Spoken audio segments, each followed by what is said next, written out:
2011 നിയമസഭാ തെരഞ്ഞെടുപ്പ് ആസന്നമായി നിൽക്കുന്നു. UDF മികച്ച വിജയം നേടുമെന്ന് ചില പ്രവചനങ്ങളുണ്ടായി. അതേസമയം ഒരു ഘട്ടം കഴിഞ്ഞപ്പോഴേക്കും LDFും ഏതാണ്ട് ഒപ്പത്തിനൊപ്പം എന്നൊക്കെയുള്ളൊരവസ്ഥ വന്നു. അന്ന് വെറും 2 വോട്ടിൻ്റെ ഭൂരിപക്ഷത്തിനാണ് 72-68 UDF അധികാരത്തിൽ വന്നത്. ആ നേരിയ ഭൂരിപക്ഷത്തിനാണെങ്കിലും അധികാരത്തിൽ വരാൻ സഹായിച്ച ചില ഇടപെടലുകൾ ഉണ്ടായി. അതായത് 2011 അതിനു മുമ്പും ഈ ഐസ്ക്രീം പാർലർ കേസ് വിവാദമായതാണ്, വെളിപ്പെടുത്തലുകൾ ഉണ്ടായതാണ്. കുഞ്ഞാലിക്കുട്ടി 2005 രാജിവെച്ചതാണ്. പക്ഷേ അതേ സാധനങ്ങളൊക്കെ വീണ്ടും ഒന്നുകൂടി സ്വരുക്കൂട്ടി ഒരു ബോംബായി പൊട്ടിക്കാനായിട്ട് ഇന്ത്യ വിഷൻ ചാനൽ തയ്യാറെടുക്കുന്നു. അതെല്ലാം തയ്യാറാക്കിയ പത്രപ്രവർത്തകൻ 2011 ഇലക്ഷന് തൊട്ട് മുമ്പ് ഞങ്ങളുടെ ഇടയിലുള്ള ഒരു സൗഹൃദത്തിൻ്റെ പേരിൽ എന്നെ വന്ന് കാണുന്നു. ഇങ്ങനെയൊരു സംഭവം ഞങ്ങൾ തയ്യാറാക്കി വെച്ചിട്ടുണ്ട് എന്ന് എന്നോട് പറഞ്ഞു. അപ്പോൾ അദ്ദേഹം ഞങ്ങൾ തമ്മിലുള്ള ഒരു സൗഹൃദത്തിൻ്റെ പേരിലാണ് ഇക്കാര്യങ്ങളൊക്കെ എന്നോട് പറയുന്നത്. പക്ഷെ ഞാനാകെ ധർമ്മസങ്കടത്തിലായി. കാരണം ഈ ബോംബ് ഈ പറഞ്ഞ രീതിയിൽ പൊട്ടിക്കഴിഞ്ഞു കഴിഞ്ഞാൽ UDF ആണ് പൊട്ടാൻ പോകുന്നത്. ആ ഗവൺമെൻറ് ഞങ്ങളുടെ തന്നെ ചില രഹസ്യ റിപ്പോർട്ടുകളനുസരിച്ച് വളരെ ടഫായിട്ടുള്ള ഒരു സിറ്റുവേഷനിലേക്കാണ് മത്സരം പോകാൻ സാധ്യതയുള്ളത്. അപ്പോൾ ഇതും കൂടെ വന്നു കഴിഞ്ഞു കഴിഞ്ഞാൽ UDFൻ്റെ കാര്യം അധോഗതിയാകും. ഉമ്മൻചാണ്ടി സാറിൻ്റെ രാഷ്ട്രീയ ഭാവി തന്നെ അവിടെ അനിശ്ചിതത്വത്തിലാകും.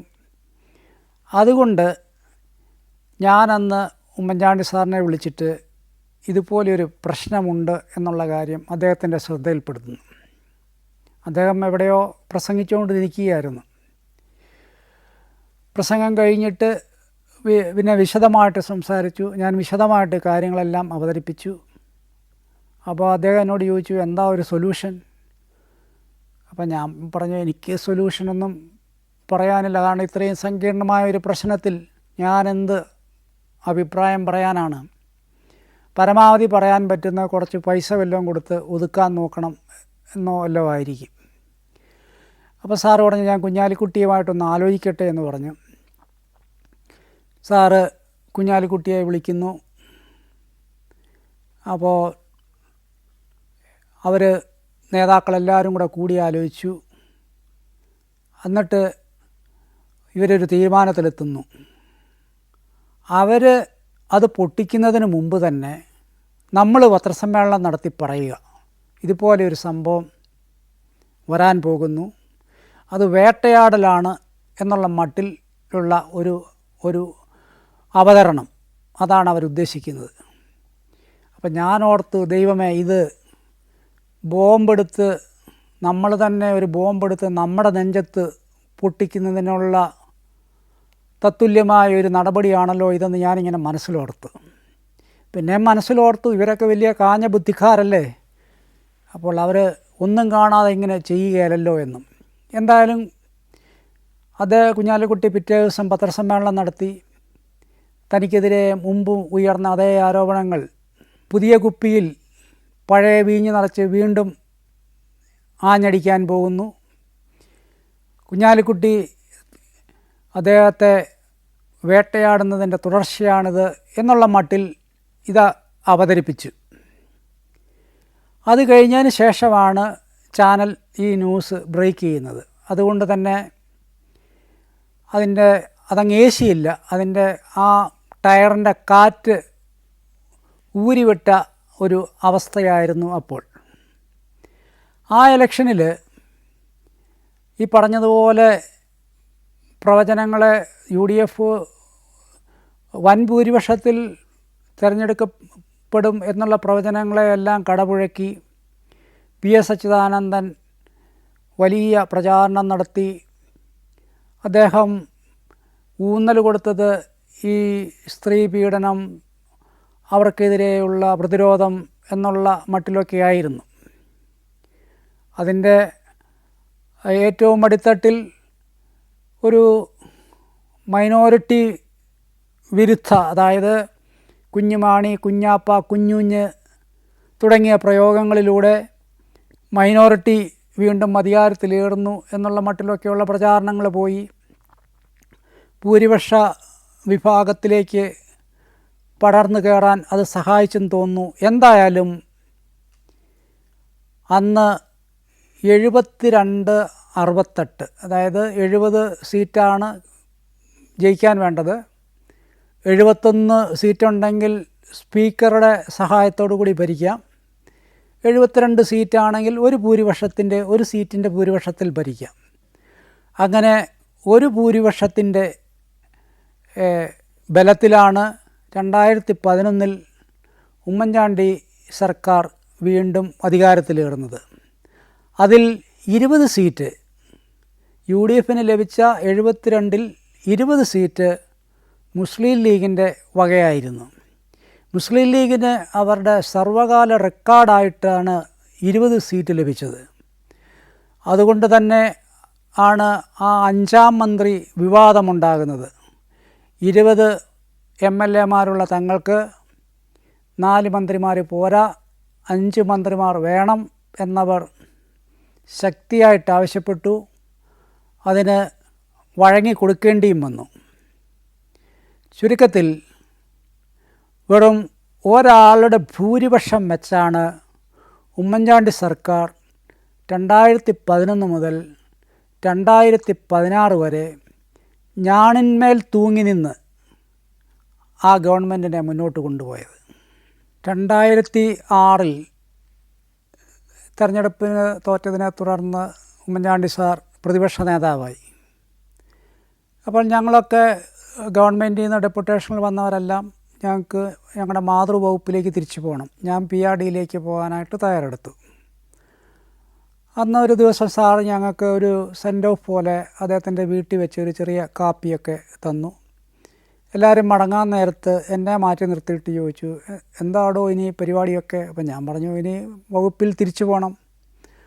നേരെ സാറ് പറഞ്ഞു, ഞാൻ പറയാം, എന്നിട്ട് തീരുമാനിച്ചാൽ മതി എന്ന് പറഞ്ഞു.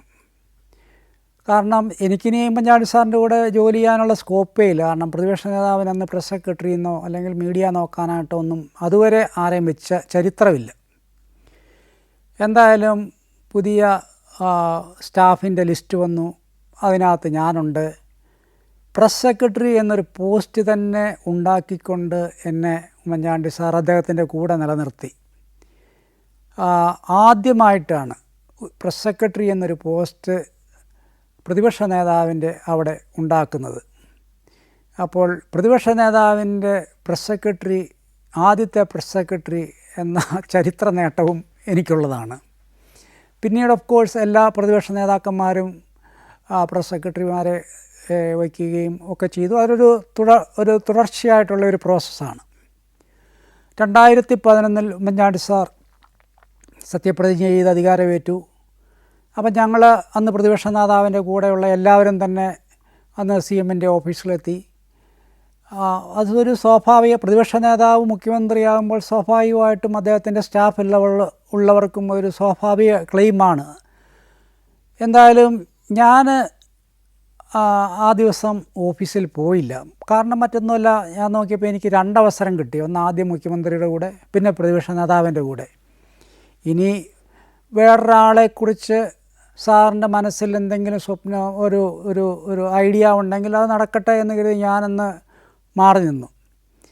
ഞാനന്ന് ഫാമിലിയെ കൂട്ടി ജടായുപ്പാറയുടെ മുകളിൽ കയറി നിൽക്കുമ്പം എനിക്ക് ഓഫീസിൽ നിന്ന് കോൾ വന്നു. സാറാണ്. ചോദിച്ചു, താനെവിടാ? ഞാൻ പറഞ്ഞു, ഞാനിങ്ങനെ ഒരു അത്യാവശ്യമായിട്ടൊന്ന് പുറത്തിറങ്ങി. എപ്പോൾ ഇവിടെ എത്തും? ഉടനെ ഒരു മണിക്കൂറിനുള്ളിൽ ഇങ്ങ് വരണം, ഒരത്യാവശ്യമുണ്ട് എന്ന് പറഞ്ഞ് അങ്ങനെയാണ് എൻ്റെ ഒരു 2ാമത്തെ നിയമനം അവിടെ നടക്കുന്നത്. അത് കഴിഞ്ഞിട്ട് 100 ദിവസത്തിനുള്ളിൽ 100 ദിന പ്രോഗ്രാം എന്നും പറഞ്ഞൊരു പ്രോഗ്രാം ആവിഷ്കരിച്ചു. അപ്പോൾ അത് ഞങ്ങളുടെ ഓഫീസിലാണ് അതിൻ്റെ കോർഡിനേഷൻ. എല്ലാ വകുപ്പുകളിൽ നിന്നും നിർദ്ദേശം മേടിച്ചുകൊണ്ട് ഒരു 100 ദിന പ്രോഗ്രാം നടപ്പാക്കുക. അപ്പോൾ ഇങ്ങനെ നിർദ്ദേശങ്ങൾ വന്ന് കുമിഞ്ഞുകൂടി ഞങ്ങളതെല്ലാം കുറേയെല്ലാം സോർട്ട് ചെയ്ത് ഏകദേശം ഒരു അടുക്കും ചിട്ടയുമൊക്കെ ആക്കി ഒരു 100-150 എണ്ണം ക്യാബിനറ്റിലേക്ക് അവതരിപ്പിക്കാൻ പാകത്തിൽ റെഡിയാക്കി വെച്ചു. അപ്പോൾ അന്ന് തന്നെ ക്യാബിനറ്റിൽ ഇതിൻ്റെ തീരുമാനമെടുത്ത് അന്ന് തന്നെ ഇത് അനൗൺസ് ചെയ്യണം എന്ന് മാത്രമല്ല, അത് 6 മണിക്ക് മുമ്പ് തീരണം. കാരണം 6 മണിയുടെ ഫ്ലൈറ്റിന് മാണി സാറിന് ഡൽഹിക്ക് പോകാനുള്ളതാണ്. നമ്മൾ ഈ 150 നോട്ട്സൊക്കെ അങ്ങോട്ട് കൊടുത്തു. പിന്നെ അത് കഴിഞ്ഞിട്ട് ഞങ്ങളൊരു പവർ പോയിൻറ്റ് പ്രസൻറ്റേഷനിലൂടെ അവതരിപ്പിക്കാനായിട്ടാണ് തീരുമാനിച്ചത്. അപ്പോൾ നമ്മളൊരു 150 എണ്ണം കൊടുത്തപ്പോൾ ഞങ്ങൾ കുറേ സ്ലൈഡ്സൊക്കെ റെഡിയാക്കി വെച്ചു. ഒരു ക്യാബിനറ്റ് ഒരു 12 മണിയായി തുടങ്ങി. അപ്പം നമ്മുടെ പ്രതീക്ഷ ഒരു 3 മണിക്ക് ക്യാബിനറ്റിൻ്റെ ക്ലിയറൻസ് കിട്ടും, 5 മണിക്ക് പരിപാടി അവതരിപ്പിക്കുക. എന്തായാലും ക്യാബിനറ്റ് നീണ്ടങ്ങ് പോയി.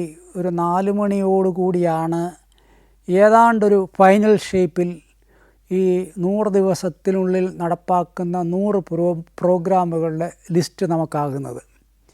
അപ്പം ഞങ്ങൾക്ക് ഈ സ്ലൈഡും എല്ലാം കൂടെ ഉണ്ടാക്കാൻ ഹാർഡ്ലി 1 മണിക്കൂറേ ഉള്ളൂ. പിന്നെ അതിൻ്റെ ടെക്സ്റ്റ് ഉണ്ടാക്കണം. എന്തായാലും മുള്ളിന്മേൽ നിന്ന് ഉള്ള ഒരു പണി, അത് പിന്നെ ഉമ്മൻചാണ്ടി സാറിൻ്റെ കൂടെ നമുക്ക് അത് വളരെ പരിചിതമായി. അപ്പോൾ മുള്ളിന്മേൽ നിന്ന് ഞങ്ങൾ ഈ സ്ലൈഡും എല്ലാം ഉണ്ടാക്കി ടെക്സ്റ്റും എല്ലാം ഉണ്ടാക്കി ഞങ്ങൾ ടാഗോർ തിയേറ്ററിൽ വെച്ചാണ് അവതരണം. അപ്പം ഈ സ്ലൈഡ് പവർ പോയിൻറ്റ് പ്രസൻറ്റേഷൻ ആണെന്നുള്ള കാര്യം പിന്നെ ഒരു സ്ക്രീൻ TV സ്ക്രീൻ മറച്ചു വെച്ച് അതിലൂടെയാണ് ഇത് വന്നുകൊണ്ടിരിക്കുന്നത്. അപ്പോൾ അവിടെ സദസ്സിലിരിക്കുന്നവർക്ക് അറിയില്ല ഇത് അങ്ങനെയാണെന്നുള്ളത്. കാണുമ്പോൾ ഇത് പിന്നെ എക്സ്റ്റംപറേ ആയിട്ട് ഓർമ്മയിൽ നിന്ന് പറയുന്നതായിട്ട് തോന്നത്തുള്ളൂ. എന്തായാലും സാറിൻ്റെ കയ്യിൽ ഒരു ടെക്സ്റ്റും കൊടുത്തിരുന്നു ഇൻ കേസ് വല്ല പ്രശ്നമുണ്ടായാൽ. അപ്പോൾ ഇങ്ങനെ 107 പ്രോഗ്രാമുകൾ ഇങ്ങനെ വന്നുപോയി TV നമ്മുടെ സ്ക്രീനിൽ. അപ്പോൾ ഇതിങ്ങനെ തുടർച്ചയായിട്ട് വന്നു പൊയ്ക്കൊണ്ടിരിക്കുകയാണ്. സാറ് ടെക്സ്റ്റിലേക്കൊന്നും നോക്കുന്നില്ല. സാറിൻ്റെ മെമ്മറിയിൽ നിന്ന് തന്നെ ഈ 107 എണ്ണത്തെക്കുറിച്ചും ഇങ്ങനെ പ്രതിപാദിച്ചു. സാറിൻ്റെ പ്രസൻറ്റേഷൻ എന്ന് പറഞ്ഞു കഴിഞ്ഞാൽ അതിനൊരു ഗാംഭീര്യമുണ്ട്. അപ്പം എല്ലാവരും ഭയങ്കരമായിട്ട് കൈയടിച്ചു. പിന്നെ മാണി സാറിന് പോകാനായിട്ട് ചാടി എണീറ്റു. ഉമ്മൻചാണ്ടി സാറും പോകാനായിട്ട് ഇറങ്ങുമ്പം ഞാൻ അടുത്ത് ചെന്ന് എന്തെങ്കിലും പ്രശ്നം എന്തെങ്കിലും പറയാനുണ്ടോ എന്ന് അറിയാനുള്ള മട്ടിൽ. അപ്പോൾ പരിപാടിയും വൻ വിജയമായിരുന്നല്ലോ. അപ്പോൾ ഞാനിങ്ങനെ വിജൃംഭിതനായി നിൽക്കുമ്പോഴാണ് സാർ എന്നോട് ശബ്ദം താഴ്ത്തി ചോദിക്കുന്നത്, എടോ ഒരു 3-4 എണ്ണം വിട്ടുപോയി അല്ലേ? സംഭവം ശരിയാണ്, എനിക്കറിയാം ഇത് വിട്ടുപോയ കാര്യം. കാരണം ഞാനിത് ഓരോ ടെക്സ്റ്റും ഇങ്ങനെ നോട്ട് ചെയ്താണ് ഞാൻ പോകുന്നത്. സാർ ഇത് മോറോർലെസ് ബൈ ഹാർട്ടിൽ നിന്ന് പറഞ്ഞതാണ്. അപ്പം ഞാൻ ഇദ്ദേഹത്തിൻ്റെ ഈ ഓർമ്മശക്തിയെ അവിടെ വെച്ച് നമിച്ചു പോയി. കാരണം 107 സ്ലൈഡിനകത്തു നിന്നൊരു 3 എണ്ണം വിട്ടുപോയത് പുള്ളി തിരിച്ചറിഞ്ഞു, പുള്ളി കണ്ടുപിടിച്ചു. വഴക്കുമൊന്നും പറഞ്ഞില്ല, എന്നാലും എനിക്ക് തോന്നി അത് മോശമായിപ്പോയി, ഞാൻ അങ്ങോട്ട് കയറി പറയായിരുന്നുവെന്ന്. അപ്പോൾ ഈ ഉമ്മൻചാണ്ടി സാറിൻ്റെ ഒരു മെമ്മറി പവർ എന്ന് പറഞ്ഞു കഴിഞ്ഞാൽ ഒരു അത്യപൂർവമായിട്ടുള്ള ഒരു മെമ്മറി പവറുള്ള ആളാണ്. Alaska, Romania, Austria, Slovakia, Phuket 5 രാജ്യങ്ങളിൽ നിന്നുള്ള അപൂർവ സുന്ദരമായ അനേകം കാഴ്ചകൾ ഫുൾ HDയിലുള്ള ഈ അപൂർവ ദൃശ്യയാത്രാ വിവരണ ശേഖരം സ്വന്തമാക്കാൻ 99544422 എന്ന നമ്പറിലേക്ക് സഞ്ചാരം എന്ന് SMS ചെയ്യൂ. ഒരു പ്രാവശ്യം രാഷ്ട്രപതി APJ അബ്ദുൽ കലാം അന്ന് തിരുവനന്തപുരത്ത് പരിപാടിക്ക് വരികയാണ്. അദ്ദേഹത്തിന് അന്ന് 10 പ്രോഗ്രാംസ് ഉണ്ട്. അപ്പം 10 പ്രോഗ്രാംസിൻ്റെ പിന്നെ ഡീറ്റെയിൽസ് എൻ്റെ കയ്യിൽ വന്നു. ഞാനത് പത്രക്കുറിപ്പ് ആക്കി ഇറക്കി.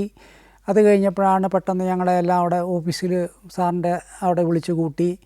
അപ്പം എന്തൊക്കെയാണ് പ്രോഗ്രാംസ് എന്ന് ഒന്നുകൂടി ഒന്ന് ഉറപ്പാക്കാനായിട്ട് പിന്നെ ഞങ്ങളുടെ പ്രിൻസിപ്പൽ സെക്രട്ടറി ഉണ്ട് ദിനേശ് ശർമ്മ IAS, പുള്ളിയാണിത് കോർഡിനേഷൻ ചെയ്യുന്നത്. അപ്പോൾ ദിനേശ് ശർമ്മ സാറിനോട് ചോദിച്ചു എന്തൊക്കെയാണ്. അപ്പം ദിനേശ് ശർമ്മ സാർ ഇങ്ങനെ ഓരോന്നായിട്ട് പറഞ്ഞു. പക്ഷേ പറഞ്ഞു വന്നപ്പം ഒരു 8 കഴിഞ്ഞപ്പോഴത്തേനും പുള്ളി 2 വിട്ടുപോയി. ഇപ്പം ഞാൻ പത്രക്കുറിപ്പ് ഇറക്കിയിട്ട് ചെന്ന ഞാനും ഇരുന്നൊന്ന് തപ്പി ഏതാണ് ആ 2, എനിക്കും പെട്ടെന്ന് ഓർമ്മയിൽ വന്നില്ല. പക്ഷേ ഉമ്മൻചാണ്ടി സാർ അവിടെ ഇരുന്ന് ഒന്നുകൂടെ നോക്കാമെന്നും പറഞ്ഞ് സാറ് തന്നെ കയ്യിൽ ഇങ്ങനെ എണ്ണി സാറ് കൃത്യം 10 ആ ഓർഡറിൽ തന്നെ പറഞ്ഞു. അപ്പോൾ ദിനേശ് ശർമ്മ സാറ് ഈ ചാടി എഴുന്നേറ്റിട്ട് പറഞ്ഞു, എൻ്റെ സാറെങ്ങാനും IAS എഴുതിയായിരുന്നെങ്കിൽ ഞങ്ങളൊക്കെ ഔട്ടായി പോയേനെ എന്ന്. കാരണം അത്രയും ശക്തമായ ഒരു ഓർമ്മശക്തി അദ്ദേഹത്തിനുണ്ട്. 2011 അധികാരമേറ്റ ഉടനെ ആ വർഷം തന്നെയാണ് നമ്മുടെ മുല്ലപ്പെരിയാർ വിഷയം ജ്വലിക്കുന്നത്. മുല്ലപ്പെരിയാർ ഇപ്പോൾ തകരും എന്നുള്ള മട്ടിലുള്ള പ്രചാരണം വളരെ ശക്തമായി. അവിടെ ചപ്പാത്തിൽ വലിയ സമരങ്ങളൊക്കെ നടക്കുന്നു. പിന്നെ അവിടെ ചപ്പാത്ത് തൊട്ട് എറണാകുളം വരെ മനുഷ്യച്ചങ്ങല തീർക്കുന്നു. മന്ത്രി PJ ജോസഫ് എനിക്ക് കിടന്നിട്ട് ഉറക്കം വരുന്നില്ല എന്ന് പറഞ്ഞ് വിലപിക്കുന്നു. അതിനിടയ്ക്കാണ് ഡാം 999 എന്ന സിനിമ പുറത്തിറങ്ങുന്നത്. അത് വീണ്ടും ആളുകളെ ഭയാശങ്കയിലാഴ്ത്തി. അപ്പോൾ ഇത് കേരളവും തമിഴ്നാടും തമ്മിലുള്ള ഒരു പ്രശ്നമായി വളർന്നു വരികയാണ്.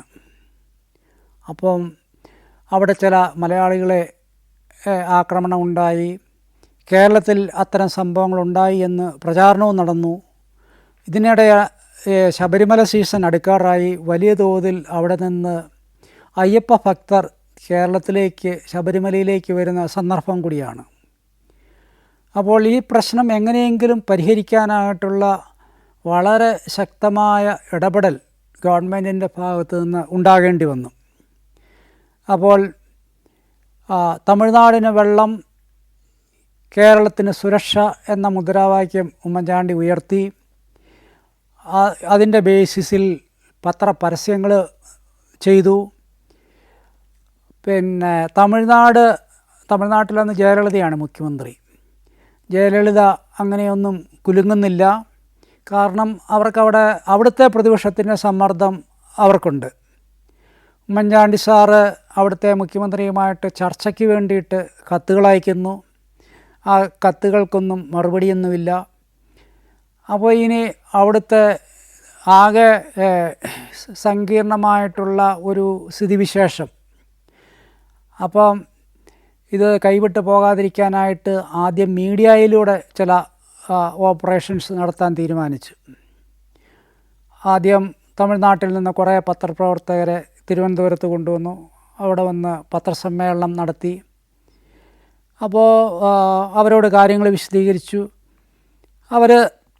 അവരുടെ ആശങ്കകൾ, അവരുടെ പ്രതിഷേധം, അവരുടെ രോഷം ഒക്കെ ഈ മീറ്റിങ്ങിനകത്ത് പ്രകടിപ്പിച്ചു. മുഖ്യമന്ത്രി അതെല്ലാം സമചിത്തതയോടെ കേട്ടു. അത് കഴിഞ്ഞിട്ട് പിന്നെ ഇത് ദേശീയ തലത്തിലും ഇതൊരു വലിയ വിഷയമായപ്പോൾ ഡൽഹി ബേസ്ഡായിട്ടും കുറച്ച് ആക്ടിവിറ്റീസ് നടത്തണം എന്നൊരു തീരുമാനം വന്നു. അവിടെയുള്ള ഡൽഹിയിലുള്ള തമിഴ് പത്രപ്രവർത്തകരെ ഒന്ന് കാണാനായിട്ട് തീരുമാനിച്ചു. അപ്പം കേരള ഹൗസിൽ മുഖ്യമന്ത്രിയുടെ മുറി എന്ന് പറയുന്നത് വലിയ വിശാലമായ മുറിയൊന്നുമല്ല. ഒരു 5-8 പേർക്ക് ഇരിക്കാം, അത്രയൊക്കെ ഉള്ളൂ. അപ്പോൾ ഈ തമിഴ് പത്രപ്രവർത്തകരെ വിളിച്ചപ്പം അവരവിടെയുള്ള തമിഴ് പ്രവർത്തകരെല്ലാവരും വന്നു. ഏതാണ്ട് 10-20-25 പേര് മുറിയിൽ തിങ്ങി നിറഞ്ഞ് പത്രക്കാരാണ്. അവർക്ക് ഇരിക്കാനൊക്കെ സൗകര്യം വളരെ കുറവാണ്. കുറേ പേരൊക്കെ നിന്നു. പിന്നെ ചിലരൊക്കെ മുഖ്യമന്ത്രിയുടെ കസേരയോട് വളരെ ചേർന്ന് മുഖ്യമന്ത്രിയെ തൊട്ടില്ല എന്നുള്ള മട്ടിലൊക്കെയാണ് ഇരിക്കുന്നത്. അപ്പം നമ്മളോർത്ത് അവിടെ വളരെ വികാരനിർഭരമായ ചോദ്യങ്ങളും ഉത്തരങ്ങളും ഒക്കെ ഉണ്ടാകും. വികാരജീവികളാണ് അവരെന്നാണല്ലോ നമ്മൾ പൊതുവെ പറയുന്നത്. പക്ഷേ അന്നവിടെ അങ്ങനെയൊന്നും ഉണ്ടായില്ല. വളരെ കൺസ്ട്രക്റ്റീവായിട്ടുള്ള ഒരു ചർച്ച പോലെ നടത്തി. ഉമ്മൻചാണ്ടി സാറിന് പറയാനുള്ളത് സാറ് പറഞ്ഞു, അവർക്ക് പറയാനുള്ളത് അവർ പറഞ്ഞു. അങ്ങനെ രണ്ടുപേരും കൂടെ വളരെ ആരോഗ്യകരമായ ഒരു സംവാദമൊക്കെ നടത്തി. ഏതാണ്ട് 1.5 മണിക്കൂർ സമയം പോയതറിഞ്ഞില്ല. അപ്പോൾ പത്രസമ്മേളനം കഴിഞ്ഞു. പിന്നെ അവർക്ക് അവിടെ ഭക്ഷണം ഒരുക്കിയിരുന്നു. ഭക്ഷണം കഴിക്കാമെന്ന് പറഞ്ഞു. പക്ഷേ ഉണ്ണാൻ വിളിച്ചിട്ടും അവരാരും അനങ്ങുന്നില്ല. അവരിങ്ങനെ അവിടെ അങ്ങ് ഇരിക്കുക. അപ്പോൾ സാറ് ഓർത്തു, ഇതെന്തോ ഇവർ പത്രസമ്മേളനമൊക്കെ കഴിഞ്ഞല്ലോ, ഇവർക്കാർക്കും ഒരു അനക്കമൊന്നും ഇല്ലല്ലോ എന്നൊക്കെ ഇങ്ങനെ ഇരുന്നപ്പം അല്ല സാർ ഒന്ന് രണ്ട് തവണ പറഞ്ഞു എന്നാൽ നമുക്ക് പോവാം എന്നൊക്കെ പറഞ്ഞിട്ടും ഇവരങ്ങനെ ഇരിക്കുക. അപ്പോൾ അതിലൊരു പത്രപ്രവർത്തകൻ പറഞ്ഞു, എൻ്റെ പൊന്നു സാറേ, ഞങ്ങളുടെ മുഖ്യമന്ത്രിയെ ഇതുവരെ കണ്ടിട്ട് പോലുമില്ല. അപ്പോൾ ഇത് ഞങ്ങളുടെ അയൽപക്കത്തെ മുഖ്യമന്ത്രിയാണേലും ഞങ്ങൾക്ക് ഇത്രയും അടുത്തിരിക്കാനും ഇത്രയും സ്വതന്ത്രമായിട്ട് സംസാരിക്കാനും ഒന്ന് തൊട്ടു നോക്കാനും ഒക്കെ സാധിക്കുന്നത് ഞങ്ങളെ സംബന്ധിച്ചിടത്തോളം ഒരു അപൂർവ ഭാഗ്യമാണ്. അതുകൊണ്ട് ഞങ്ങളെന്തായാലും ഒരു ഇച്ചിരി നേരം കൂടി ഇവിടെ ഇരിക്കാൻ പോവുകയാണ് എന്ന് പറഞ്ഞിട്ട് അവരവിടെ കുറച്ച് നേരം കൂടി ഇരുന്ന് വർത്തമാനമൊക്കെ പറഞ്ഞ് അതെല്ലാം കഴിഞ്ഞിട്ടാണ് അവർ സന്തോഷമായിട്ട് മടങ്ങിപ്പോയത്. അവരുടെ പ്രശ്നമെന്ന് പറഞ്ഞു കഴിഞ്ഞാൽ ഇപ്പോൾ തമിഴ്നാട് മുഖ്യമന്ത്രി ഡൽഹി വന്നു കഴിഞ്ഞാൽ അവർക്ക് തമിഴ്നാട് ഹൗസ് അവിടെ വലിയ ഒരു ബിൽഡിങ്ങാണ്, വളരെ വിശാലമായ ബിൽഡിങ്ങാണ്. പക്ഷേ അവരവിടെയൊന്നും താമസിക്കത്തില്ല. അവരവിടുത്തെ ഏറ്റവും മുന്തിയ ഹോട്ടലിൽ ആ ഒരു ഫ്ലോർ മൊത്തമേ അങ്ങ് വാടകയ്ക്ക് എടുക്കുകയാണെന്ന് പറയുന്നു. അവിടേക്ക് ഒരാളെ പോലും കയറ്റി വിടത്തില്ല, ഒരു പത്രക്കാരന് പോലും കാണാൻ പറ്റത്തില്ല.